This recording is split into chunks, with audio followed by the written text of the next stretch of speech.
All right, I'm very excited today. We are at Politicon. We have a packed room. I don't even have to make that up. We actually have a standing room, only room at Politicon. I am here with Michael Steele. He is the former head of the Republican Party. Can I say that? Is that the official? You were the head of the Republican National Committee, but can I say chairman of the Republican National Committee, head of the party, the guy with the biggest target on his back. Yeah. Yeah, exactly.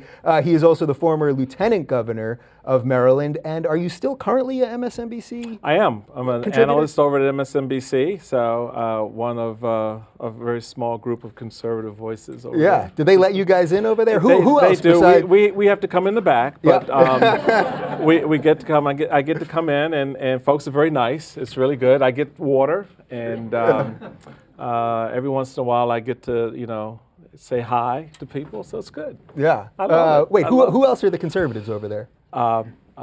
Joe Scarborough. Yeah. And me.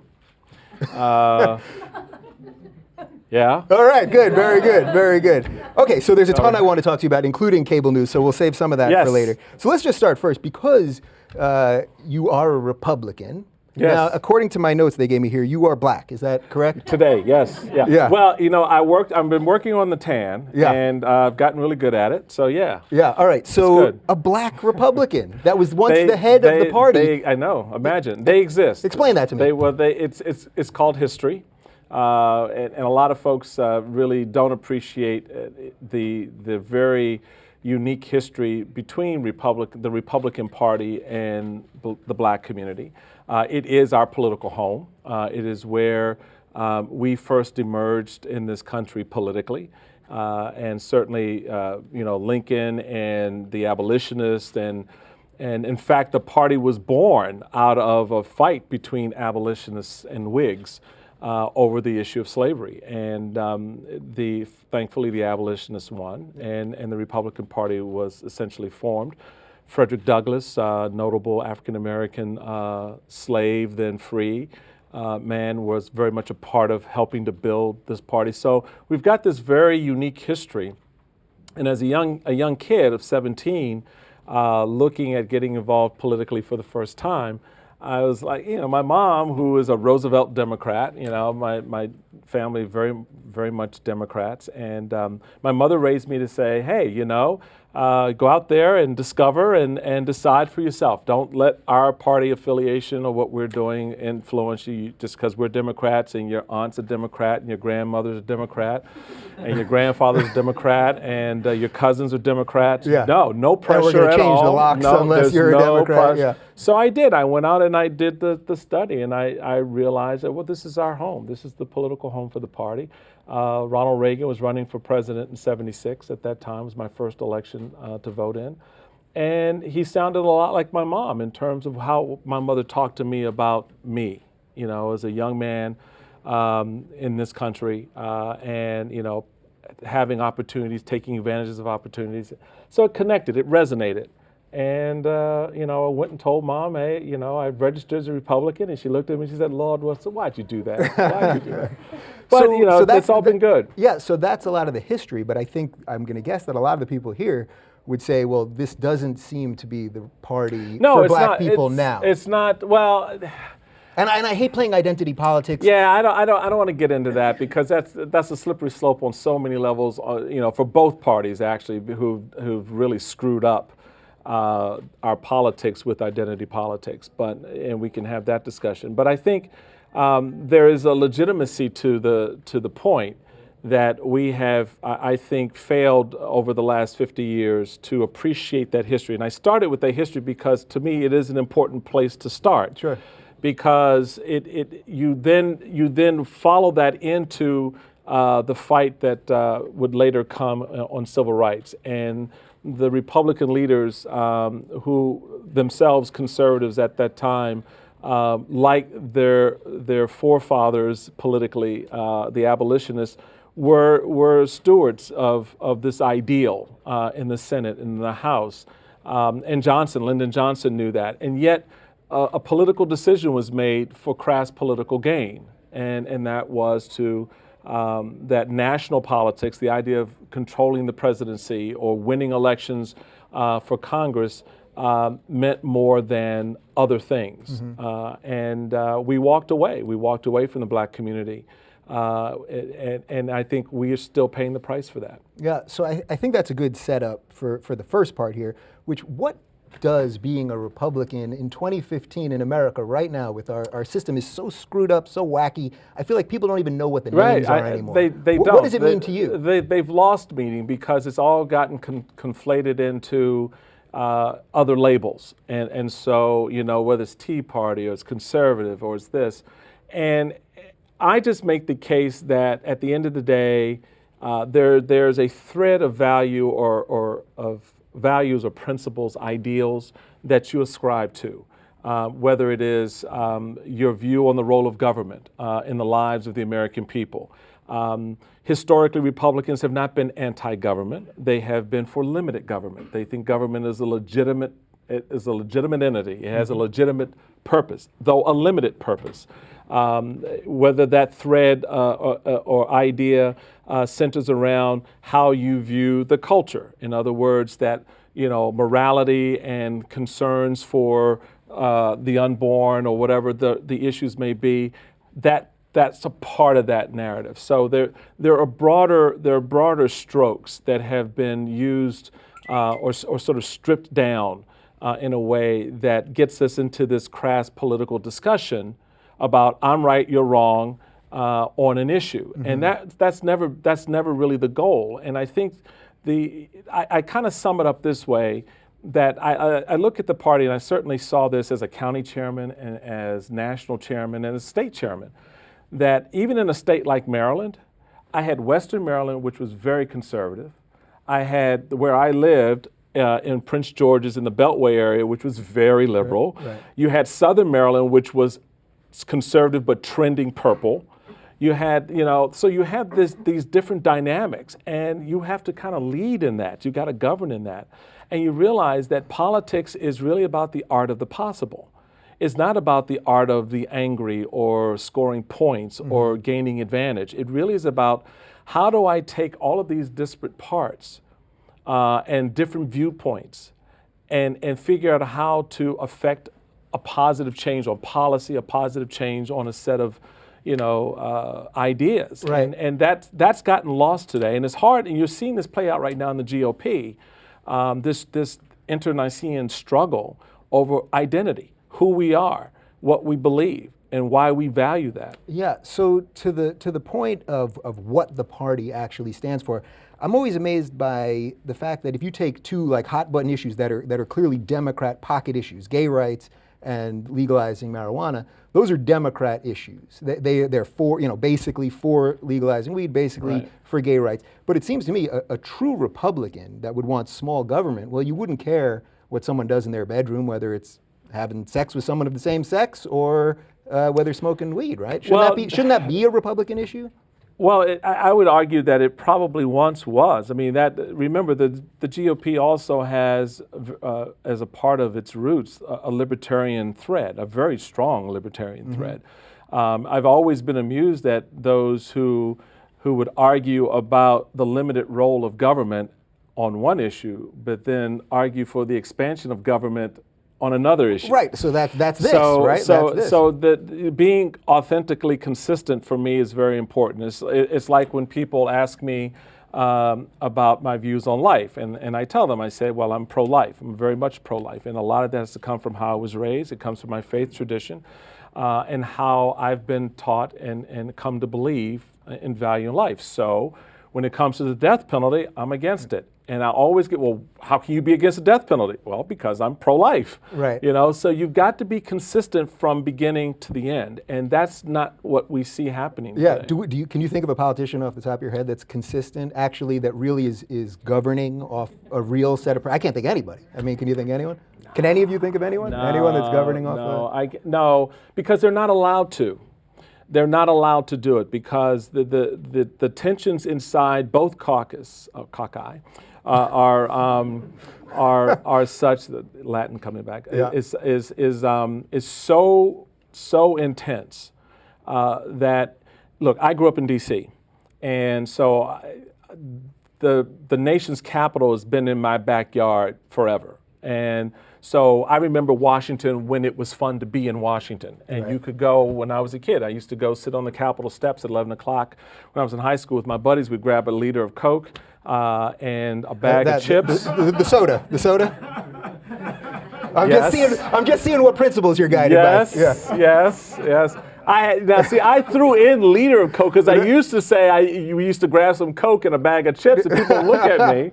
I'm like, no, soda. Okay. Just so I got, sure. We would sit there, but we would sit on the steps. We hang out with the Capitol Police, and you see members coming back and they talk. You go to restaurants in town and you could see a table where a conservative or a Democrat or Republican. They weren't conservative, liberal. There was a Republican or Democrat would be off talking policy or just shooting the breeze. You don't see that now. They don't mix. They don't talk. They don't integrate. They don't want to be a part of this. They don't bring their families here. They go back to their districts, which they should do, but no, there's this disconnect. And the consequence of that is what we see now. There is no reason for me to work with you. I remember when I was chairman and we were getting ready for the 2010 election. Of course, you're going out, you're meeting candidates, and you're sort of interviewing them to see who you want to line up and support and who not so much.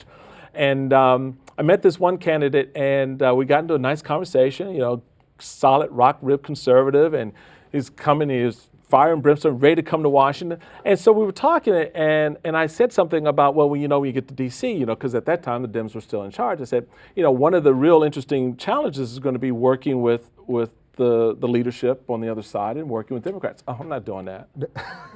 I said, excuse me? He said, I'm not doing that. I said, then why are you coming to Washington? He said, I'm not coming here to work with Democrats. That's the attitude. And that was doubled down with the Tea Party, right? It's a lot of things. It's not just Tea Party. A lot of people put a lot of pressure on Tea Party, and the Tea Party came into being on my watch, so I know very well what was the essence of that in that time. But what people don't recognize is that movement, such as it is, that energy started way before 2009. This goes back to 2004. This goes back to 2002. Big government republicanism, the spending on the war, the Terry Schiavo case. Remember the Terry Schiavo case? Yeah.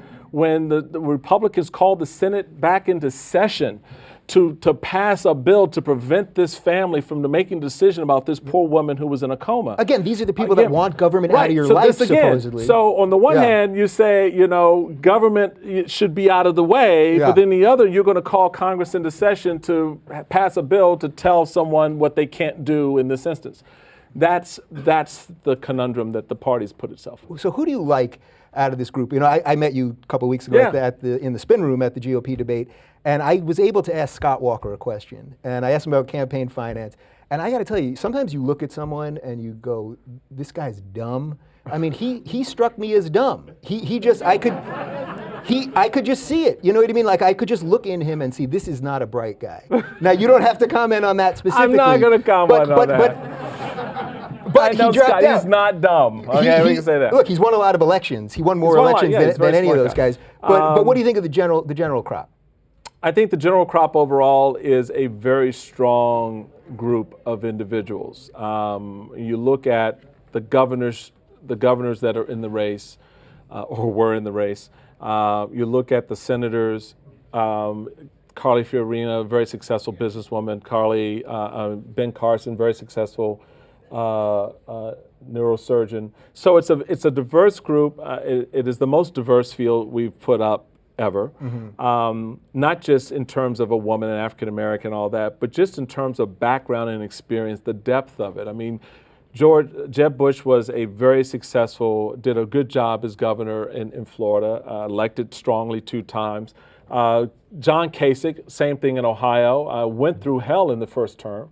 And weathered that storm. What did you make of Kasich's answer to the gay marriage question in the first debate? I thought it was a beautiful thing. I thought he did great. For me, that was an authentically Republican response. And Jeb Bush, when he talked about immigration, again, an authentically Republican response. Because at the end of the day, what Jeb was saying, and he used the language that people could understand. He didn't come at it in policy and political ease. Sure. He used the word love, which to me and to a whole lot of people was a recognition of people behind the policy. That while you can sit back and talk all this smack about, we're going to build walls and we're going to electrify them and we're going to do all this crap, at the end of the day, there are people behind that. And if you don't appreciate that, then you don't have a good policy. It's not a smart policy. And I think that was something, my takeaway in his discussion, which I thought was a very humble and a very personal way to talk about immigration. No one ever talked about it on either side in those terms. And I thought he did well by that. So in a way, you kind of want to combine these guys. If you could combine a couple of the issues into some Frankenstein candidate. Yeah, right? I mean, well, we're doing pretty good on the Frankenstein part without the combination. But I think that in a real sense, you're right. I mean, what I'm looking for at the end of the day, I like John Kasich, I like Jeb, I mean, I like a lot of these guys. But what I'm looking for, and I've said this from the very beginning of the cycle, I'm looking for someone who's prepared to sacrifice their race for the presidency. That's what it's going to take. Yeah. In other words, and Jeb got close. He used the words when he said, I'm willing to lose the primary to win the general. But really sit there and go, you know what, America? This is it. Let's just cut the crap. You want too much and we can't deliver. That's how the conversation starts. Because it gets you into spending, it gets you into programs, it gets you into the size of government, it gets you into policy, it gets you into everything. We are our own worst enemies as Americans. Because what do we say, folks? We say, cut spending, less government, I want more in my paycheck.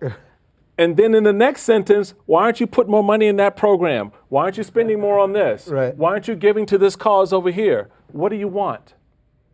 So the question for me is always boiled down very simply, and you know the motto. You did a little economics in school, right? A little bit, not well, but I did. You know the whole idea of guns and butter. Yeah. All right, and it was always you can either have guns or you can have butter. Well, I think there's a different model where you can actually have both. But the only way you get to have both is by prioritizing. Because in any given moment, at any given time, something is going to be the priority. So that's what we focus on. Let's address that. So that means we're going to spend a little bit less on guns today and more on butter because we need to put people back to work. We need to make sure that hospitals stay open. We need to make sure that, that bridge is falling down. We need to fix it. Right. All right. That's the priority. So we put a little bit more into that. At another time, the priorities may shift.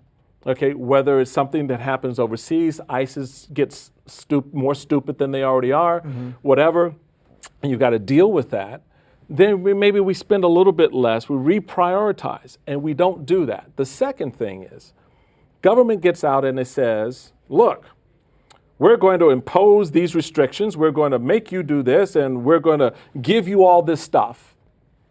All right, fine. I'm happy with that, great. Right, people like stuff. People like stuff. Yeah. But no one ever goes back to see or find out how the stuff is working and whether or not the program that you've designed, No Child Left Behind, actually works for teachers in the classroom. Or whether, the institution that you've created, our social safety net, in all of its various forms, actually meets the needs of the people who's supposed to be treated. I'm thinking right now the VA. So again, making government accountable for all of that is important, but also the role that we play in that process is equally important because what's happened now is our politicians, you're telling them every different thing. And so if you come at this way, you come at this way, you come at this way, what happens? They just stand still. Right. And they do nothing. And then they're not governed by a basic set of principles that you talked about earlier, so they're going every which way. So they're going every which way, and they're giving everybody anything, and they're just sitting back going, well, that's what you want, and I'm done. Yeah, all right. And that's not what we want, ultimately. We're actually looking for someone to take the risk, which is the bottom line point. Are you prepared to take the risk to do the job? So when I was lieutenant governor, my approach to being lieutenant governor was I only have 4 years to do this job because the other 4 aren't guaranteed. And they weren't because I didn't win the election. But I walked out having reformed our minority business enterprise, got charter school passed in the state, and worked on a number of initiatives, including the death penalty that the governor asked me to work on. And I felt that we had done the job that people had sent us to do. Now, the politics took over in that case, and that's the risk. You know, the governor of Maryland, my buddy Bob Ehrlich, got fired with a 62% job approval on election day. But, you know, people hated Republicans in 2006 because of the war and a lot of other things. So, but you do the job. You can't think about the next election. And right now, our politicians are more concerned about being primaried or losing an election, and they don't do the job. Yeah, so that's really where I want to go with this. But do you want the 30 seconds to do Trump, or should we just? No, we can do Trump. All right, 30 seconds, go. What do you make of this thing? Trump is an enigma wrapped in a question mark, wrapped in, I mean, he's a lot Wrapped of. in a wig. Wrapped in a wig. Yeah. He's all these things, that have upset the status quo of American politics. Everybody wants to run a conventional campaign except Trump. He's running an unconventional campaign. Everybody else is running a conventional campaign in an unconventional time. And they don't know how to deal with it or what to do with it. And he is, you know, whether or not he gets the nomination, all of that remains to be seen. Folks, we're a long way from the first vote being cast. Can you believe we're over a year away from the election? Doesn't No, that seem we're actually, crazy? well, no, but we're actually only 3 months away from the first primary caucus votes. And that's where the real rubber begins to meet the road. That's when voters actually have to go into a caucus room like this or in a voting booth and actually think about who are they going to give this next charge to be the president. And I think that dynamic, as you get through this third debate and the fourth debate in December, and then into January, will begin to settle. But Trump has changed the way we do this. And I think that's good. I appreciate it. You know, I talk to people all across the country. They don't like what he said about Mexicans. They don't like the way he talks about women. They don't like a lot about Trump. But you know, every sentence that starts like that, the next word is but. I don't like what he said, but. Yeah. I don't appreciate that, but. And I keep telling folks in D.C., as long as they're saying but, then anything can happen. anything can happen. So is that the interesting thing about both parties right now? Because Trump and Bernie, to me, are hitting on the same thing, which is that the system is broke. I mean, in the first debate, Trump basically said, yeah, I gave Hillary a lot of money and she showed up at my wedding, because that's how politicians operate, right? Yeah, he's telling the truth. And right, look, he's telling the truth on that side. So you have the capitalist, right? The poster child for capitalism and the poster child for socialism, and those are the two that are making the wave. So what do you make of that? Well, there's your ticket next year. That's it. That's Sanders versus Trump, 2016. Yeah. I want to be at that party. I'm going to have myself a gin and tonic and some popcorn. Yeah. Can you imagine the two? I mean, really, like in the debate, if it was the two of them, because Bernie is completely unfiltered. Trump's off his rocker. I mean, it would be something, right? No, wait a minute. So why is Bernie unfiltered and Trump off his rocker? Because Bernie is a politician. Why can't Trump be unfiltered too? Well, no, Trump is unfiltered, but there's nothing beneath the filter, right? Trump's just saying tell shit. Tell that to all the people who are following him. I've been trying to tell them. They're not listening. But you're actually making the more important point that folks keep missing. It's that, and I'm not. I'm going to call you out. Bring it. It's that attitude. It's that attitude that's pissing everybody off. You think you know better than the person who's following him, and that's just not. I'll go with that. That's just not right. You've got to respect it. That's where our politics has gotten to. We've stopped respecting the fact that I can follow you because I actually like what you're saying, even though you think he's full of shit. Excuse me. Right. So I'm listening. That's the American process. No, so I'm with you on that. I get to do that. You don't get to judge it. I'm with you on that, but don't you think Trump... Don't judge it out loud, because then I may hit you. Fair enough. So I'm with you on that. That's what the country's saying. So I'm with you on that, but to me, Trump, this isn't a real candidacy. How do you know that? I just don't think so. Why do you say that? We'll revisit this in a month. No. He has filed the paperwork. Yeah. He's disclosed his income. He's got a campaign organization. Trust me, this brother's got a campaign organization in a number of states that people don't even know he's got a campaign organization in. He's doing the things. Look, you know what was a telling moment? I don't know if how many of you caught it. Remember when he rolled out his economic plan? Yeah. What did you notice about what he did? Anybody? It was at Trump Tower. Everything's at Trump Tower. Yeah. He had note cards. Yes, it was the first time. He did not read off the top of his head, he read off a prepared text. Trump is in this thing the right way. Everything he's done up to now has gotten your attention. And now he's rolling out a little policy on this, a little policy. I'm telling you, watch it, because the attitude of the folks in Washington about his campaign is the thing that keeps him in the campaign. Yeah, I get that. I mean, I do get that. I know you hate hearing that, but it's true. All right, so well, I can hear something and be. That's true. Yeah, look, Huffington Post says they're not going to write about him in the politics session, and right, that gets the base angry. All right, so that was the longest 30 seconds ever. I know. On Trump, right? So let's just talk about the system of politics, right, because you're an insider and an outsider. So when you were the chairman of the Republican Party, how much of the job, how much of your day-to-day was just about money? Because that's what this is really all about. Well, okay, so let's be clear. System. Yeah, so let's be clear. The role of any party chairman, Democrat, Republican, county, state, national, is two things.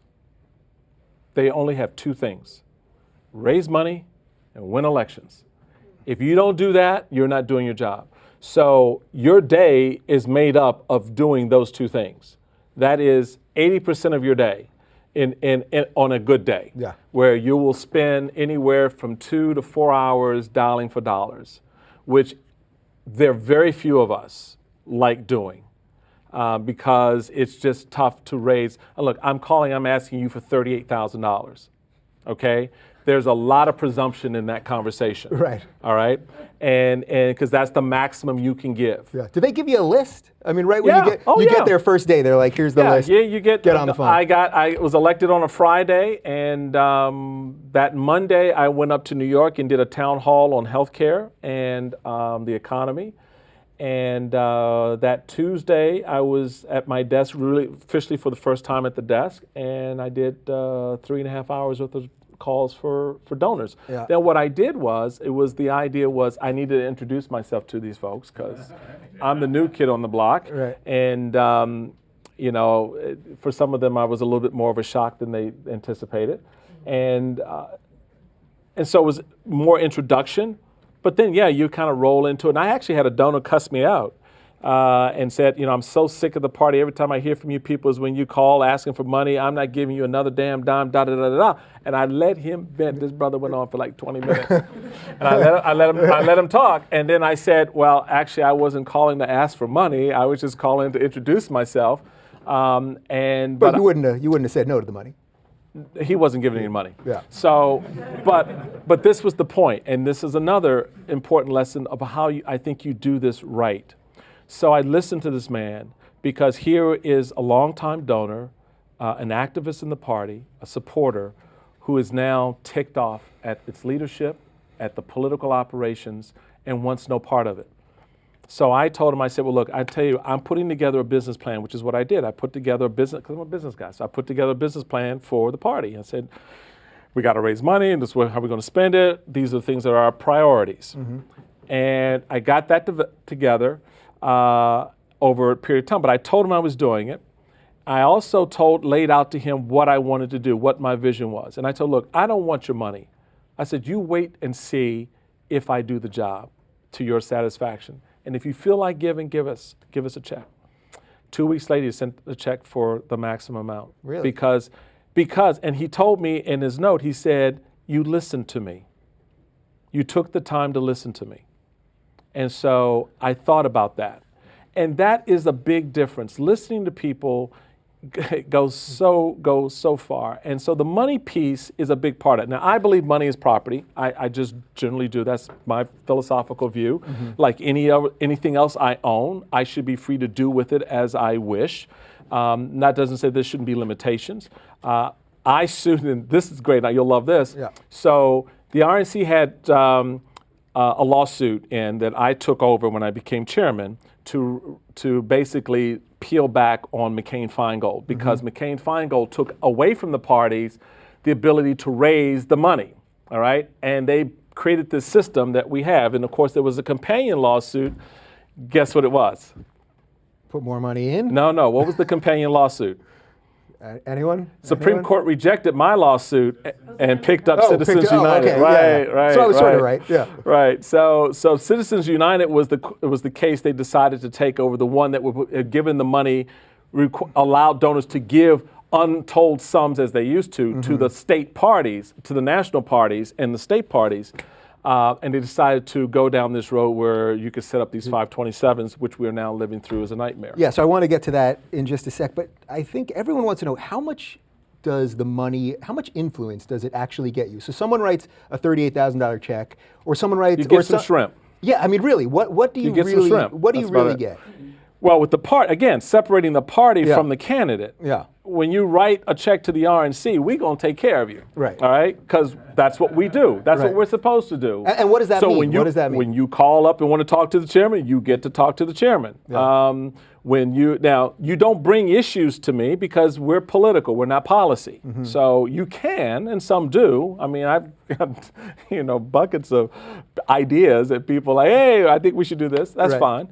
But that's a separate way to operate. That's all political. You know it. It's what it is. We wine you, we dine you, we take you out, and we do big fundraisers. We do small fundraisers. We're in your home. All of that's part of that, and of course the access you get. So when you have convention, guess what? You're going to be taken care of because you're a major donor to the party. Yeah, you're going to be invited to the suite. You're going to get a chance to meet the candidate's the nominee's family and all of that stuff. That's what we do. There's nothing wrong with that. We've been doing that since the days of Jefferson and Washington and all those guys, all right? So that's not unusual. What's changed now is this dynamic where you have organizations that can be created that ostensibly don't talk to the candidate. Right, which we know is complete bullshit, right? Of course. Yeah. Everybody, my former chief of staff is now the head of my super PAC. Yeah. You don't think I'm talking to this guy at some point? Right. All right, so we'll go with the lie. We'll go with the fiction that it doesn't happen. But what it does do is, and I have to be honest with everyone, I'm still evolving in a way on this subject because of how I view money generally. But money in politics, and I see what it is doing, is making it harder. It is becoming more of a distraction. At the end of the day, whether you're Rupert Murdoch or some other big liberal or conservative donor, you get one vote. You get one vote. You don't get 38,000 votes because you wrote a check for $38,000. So you get one vote. But now you can put a lot of money to put a lot of ads on Fox or CNN or MSNBC that influence a lot of other people. Well, okay, so let's talk about that. Are you really influenced by political ads? Anyone?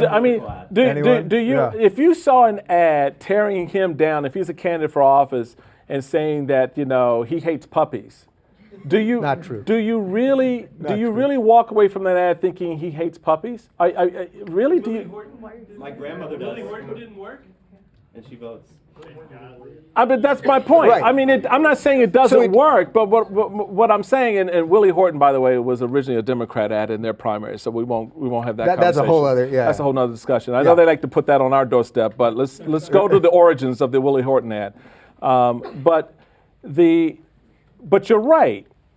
It works. So what does that say about us? Yeah. What does that say about you, the consumer? I just don't. My point is, this is the yin and the yang. So the political class takes advantage of it as much as they can because they know a negative ad is going to work. No matter how much you protest against it, no matter how much you hate it, you're going to sit there like this. Wow, did you see? And then did you see that? And now today you're going to tweet about it and you're going to send it out. So they know that. They play to that. And that's part of the problem. And the money does that. What I tried to do as chairman, and we were moderately successful in the last cycle in 2012, but we set it up in my term in 2009 and 10, was I saw down the road that money was going to be an issue, particularly after the Supreme Court rejected my case and took Citizens United. So we wanted to design a system so that you could actually participate without necessarily having to have a lot of money. And we saw that with Newt Gingrich, Rick Santorum, and a number of candidates in the 2012 cycle who didn't have Mitt Romney's bankroll. But because of the way the system was designed, they had time to get their idea out there. And those ideas began to resonate. And that's when the money came to them after the fact. So there is this dynamic that you can play around with. Right now, I will argue and agree with you, it's distorted. Yeah. And there needs to be a reassessment of how we use money in politics. And right now, I think it's used poorly because it's just way too much of it. Yeah, so last question about money. Do you think both parties treat it the same? I think there's a sense, and this may be just a meme that's out there, yeah, that that the Koch brothers run the Republican Party. There's more of like there's these evil Mr. Burns guys that are running the party more than say the Democrats. I'm a firm believer that it's equal. How much money did Hollywood, how much money did the unions, how much money did individual wealthy donors give Barack Obama into Barack Obama, who as a U.S. Senator was up on the Senate floor beating the hell out of Republicans over campaign finance reform, talking all this smack about, take the public money until he got a big ass check. And then all of a sudden, when it came time to make that decision, what did his campaign decide to do? They didn't take public money in 2008 like McCain did. Right. What did they do? They took all the super PAC money, even though they weren't super PACs. Right. They took all that money out of Hollywood. They took all that money off of Wall Street. So don't talk to me about money in the Republican Party. Yeah, no, listen, I'm a You're talking believer. about money in the political system. Mm-hmm. That's the reality, because both sides love it. Both sides suck at that teat every single day, politically, and maybe otherwise. and that's the reality that we're now having to live with. So, talk about big money. It's just now manifesting itself in a different form, because for 40 years, when the unions and Hollywood were backing Democrats, Republicans weren't. I mean, we didn't have all these big players the way we do now. We didn't have the Koch brothers back in Ronald Reagan's day or in the 1970s. So the dynamic has changed a little bit. Well, it's actually changed a lot. But the thread, the meme, is the same. Yeah.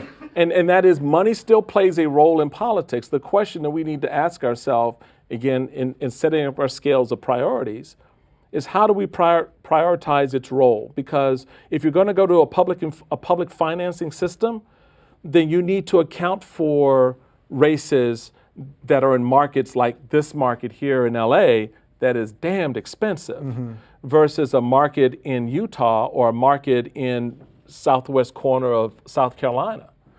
Is this an example where Obama really has dropped the ball? Because even just yesterday, he went to Oregon, where the shooting was a couple days ago. And do you guys know where he went right after that? He went to a fundraiser. He does that all the time. But I mean, think about that. It's like almost after every national tragedy, he goes to a fundraiser. I don't know who's scheduling this guy. So this is a second-term president with only a year left, who, after this horrific tragedy, I don't know who he's raising money. Who's he raising money for? I guess for the party, right?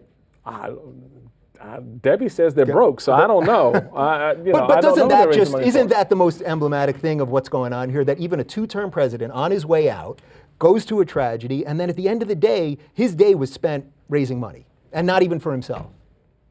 Yeah, I mean, I think that is something that really sticks in the craw of a lot of people, and I can tell you, as many conservatives and libertarians are as annoyed about that as are liberals and progressives. Yeah. And so it is an American phenomenon that we invest so much of our politics in having money to do politics. Yeah. When you look at the way politics is executed around the globe, they don't come anywhere near what we spend to elect someone to office. You think about how much money a candidate running for, I was with a candidate yesterday in New Hampshire, looking at a congressional race, asked him how much it's going to run, how much it's going to cost him in New Hampshire for congressional, $2 million.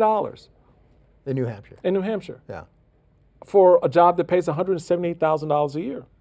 When I ran for the U.S. Senate in 2006, my race was the most expensive race in the state of Maryland up to that point for federal office, and I raised $10 million for a U.S. Senate race. Today, for 2016, that race is now about a $15 to $20 million race. Why? Crazy. Why? And no one stops to ask the question, to answer the question, why? Why is it that expensive? Well, Does it I have think to these be that guys expensive? ask it. Well, they You're do, right, and they're but- right to, and they yeah. need to continue to ask it because, it is having, I think, a very downward, depressive effect on our politics. It brings out the cynicism in all of us because you just see a very small group of people who are getting to play. And you're the one paying the taxes. You're the one trying to make it from paycheck to paycheck. You're the one who's trying to deal with all this crap that spews out of state capitals and federal government. And you just feel that your access is somehow limited and cut off.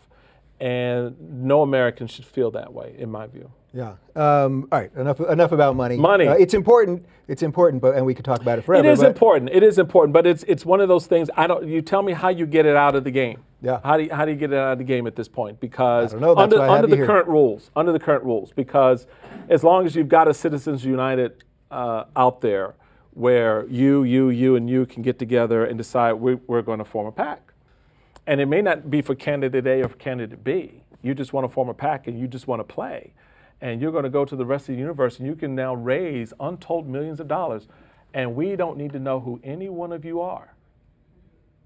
You can stroke a check for $10 million right now and your name will never show up on any report in Washington. Do we really want that system? I believe again, going back to and we can then move on. Yep. Going back to my central argument, money is property. So I can do with my property whatever I want, right? So if I want to write your campaign a $10 million check, I should be allowed to do it. But here's the caveat. Here's the catch. The day I write it, the next morning, the next hour, the next minute, it is fully disclosed, period. My name, what I do, the amount, the nature of my business, so that everyone in the universe knows who's giving to you. And then that puts the onus on you, the politician. Because if you want to be associated with my money and all that comes with it, guess what? You'll take it. But if you don't, guess what? You won't. And that will have a chilling effect because right now, if you don't know that I'm doing something that, harms the environment or otherwise is, a negative, for example, no one in the universe will ever know it except you when you write the check. When you get the check. I'm pretty sure the politicians like the plausible deniability. Of course on they that. do. Yeah. Of course So, they all do. right. So, moving away from money. So, I want to talk about foreign policy a little bit because, to me, it should be a Republican. This should be a go-to Republican issue, and we're in a freaking mess right now. I mean, I don't think the American public really realizes Well, why what should it be a go-to disaster. Republican issue? Well, that they're strong. The executive branch sets the foreign policy. So why is this a Sure, but go-to? there's the idea that Republicans are stronger in foreign policy, Yeah, and we have such a meltdown right now in the we Middle gave East. that up a while ago. Yeah, well, clearly. we gave that position up a while ago when we started making some really boneheaded decisions about how we engage. Right. So in Iraq, the I think, world. is Yeah, boneheaded. yeah. Right. So I mean, it's just a bad policy. You don't do nation building. No superpower since time began has been successful at nation building. Yeah. It always collapses. At some point, it falls down around your feet. So where do you fall then on everything that's going on in the Middle East? We tried to nation build, right? We know we went to the wrong war for the wrong reasons. Is that fair to say? Yeah, By your no, estimation, I agree, yeah. And now, because of that, Iraq, but especially Syria, they're not functioning states in any way that we define a state. You look at it in two parts. And the first part, we all know the history. We all know how we got here. All right, so that's stipulated. We all know how we got here. And I think generally everyone, including candidates now running for president on the GOP side, some begrudgingly, some less so, admit that we got here the wrong way. All right, so we're in a bad space for the wrong reasons. All right, so now the test of this time is how do we go forward? And how do we, what do we learn from the mistake? And then how do we not make it again? But more importantly, how do we position the United States vis-a-vis our allies like Israel and Saudi Arabia, who represent two opposing problems for the U.S. Right.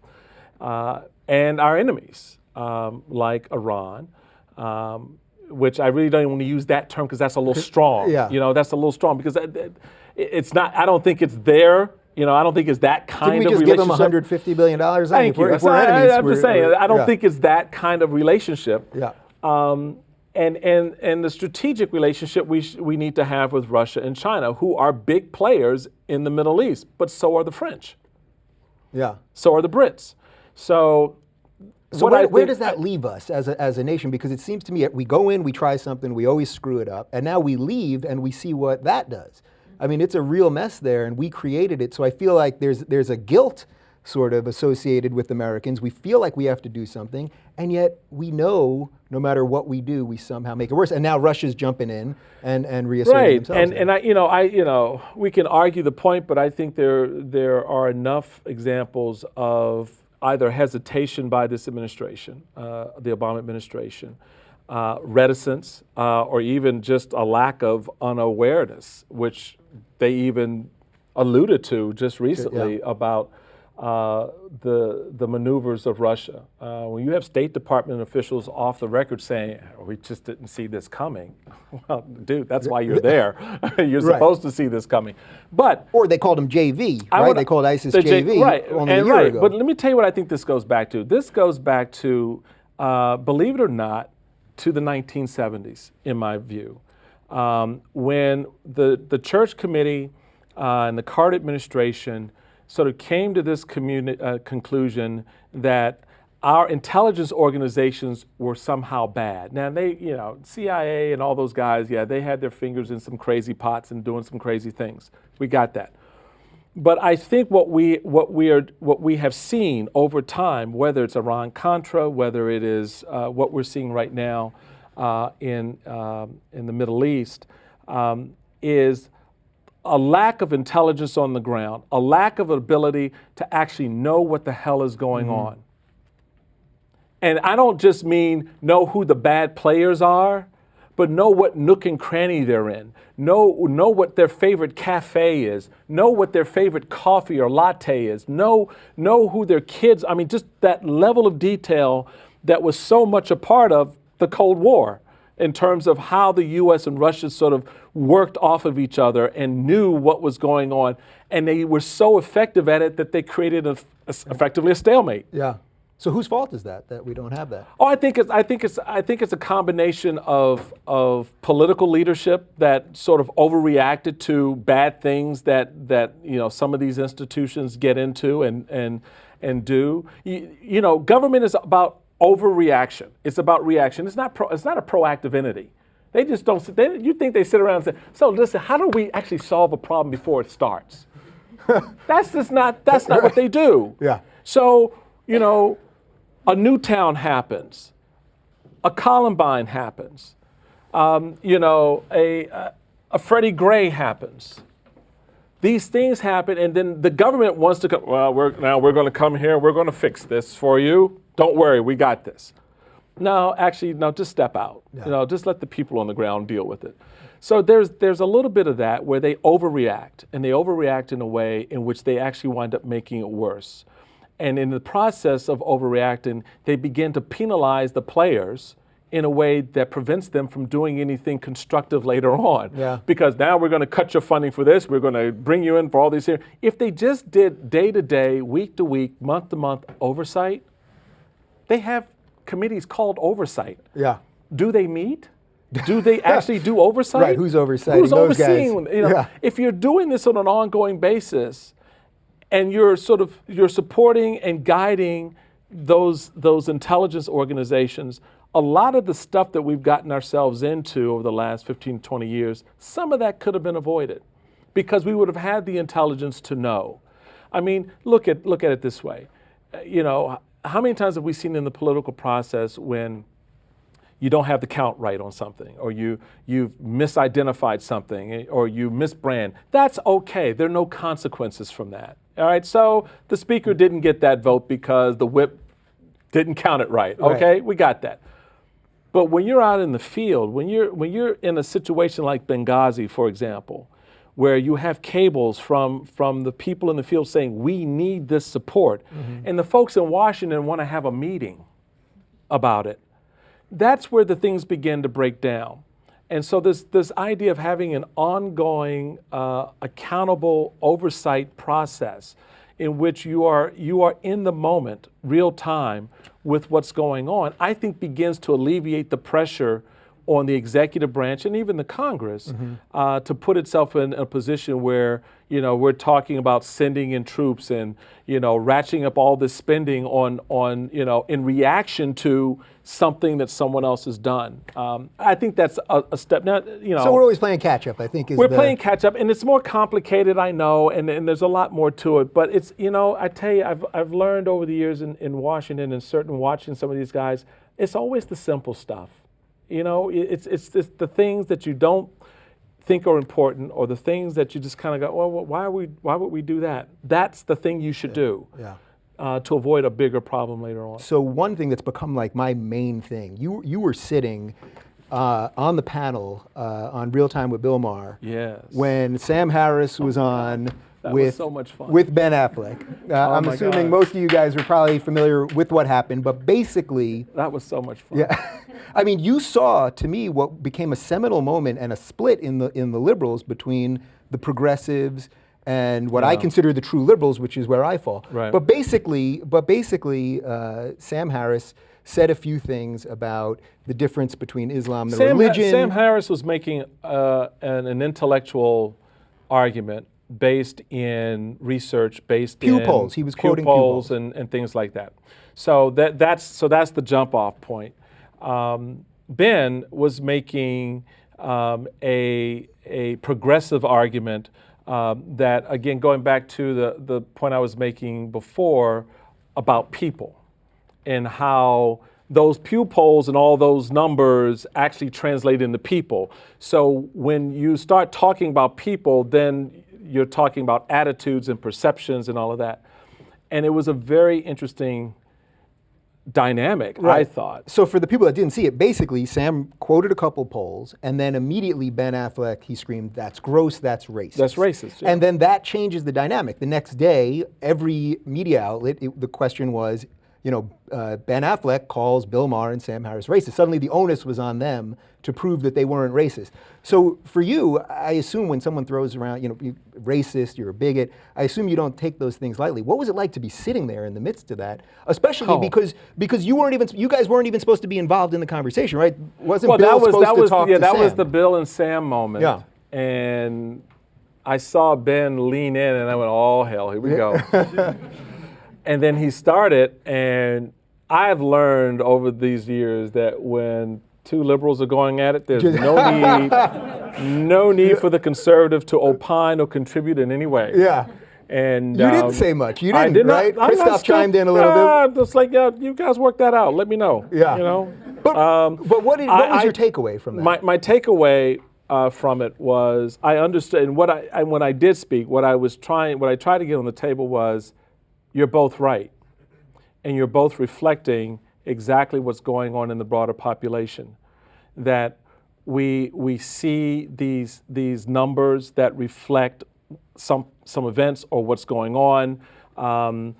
We look at extreme actions by an extreme group of people, and we pejoratively project it over everybody in that particular class of people. So you had this dynamic. Even though you understood that Sam wasn't really doing that. No, but you're saying the message. The message. Right. No, Sam was not doing that. And Sam was just, just looking at, these are the numbers. This is what this is reflecting. This is what people are saying. This is what the poll says. But this is, again, it speaks to the dynamic of our politics, of we immediately go to the personal. It became intensely personal.